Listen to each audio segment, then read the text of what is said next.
what is it? What did it mean for Ron? Because like we kind of knew the answer, but like if we dive into it, it's like, at this point, bro, I'm not. Everything in the off season is literally. Excuse me. I'm sorry. Everything that has happened to this point has been backed up by everything that Ron has said he wanted to do. Right.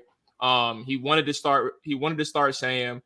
He told people in interviews, the OC candidates, that he was moving forward with Sam as his starter. He said that Sam will get every rep and every opportunity to be the starter here in Washington. Even during the season, during the problems that was going on, when he was having his ups and downs, we're sticking with Sam. We're going to let him ride this out. And I think everything that he has said to this point has been consistent in that regard, right?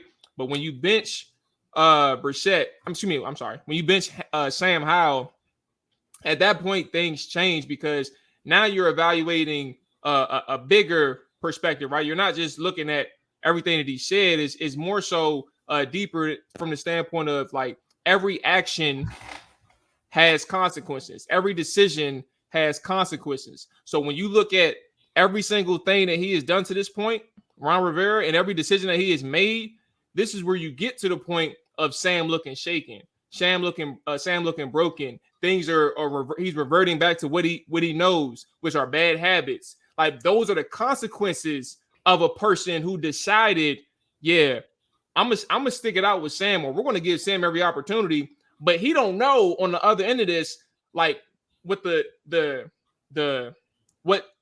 positives are, like the positive outcomes, or what the negative outcomes are, and what the extreme positives are, which could be a person who looks like an elite quarterback. You have 11 wins. He carries your team. He carries your defense because we didn't know the defense was going to be so bad. But look, we still got 11 wins out of it. Or the extreme negatives.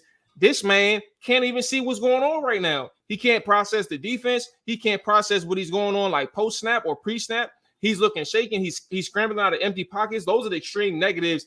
But those are part of the consequences in which you get as a result of going with that fifth round quarterback who has little to no experience because he only played one game. And I think that's what I was kind of referring to when I said, what does it mean for Ron? It's a person who tried to take a huge risk. We knew it was a huge risk, but you felt like it's like this sense of naivete. Like, what are you really doing to protect and develop this guy?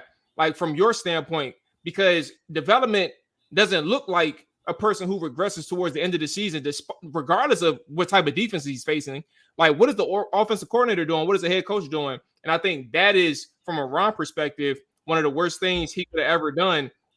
Never mind the fact that he mismanaged the quarterback position his entire career here in Washington. But you really had an opportunity to do things a different way with Sam, and this is the result that we are. Like, I'm very objective when it comes to Sam. In terms, I'll give him his praise. You can, for people that's listening and watching, you can look that up through the film sessions on YouTube and on Twitter, right? But I'm also going to talk about the things that he does bad, and I'm going to show that too. And every single one that I've shown lately ain't been good. So I'm not going to hide that, and I'm going to make sure that y'all see it too. And that's kind of the results that you get from a head coach who says, "Yeah, man, we're going to rock it out with Sam, bro. He's going to bounce back." Or a month ago, he's our franchise quarterback, and you benched him twice, and now he's not even playing against San Francisco.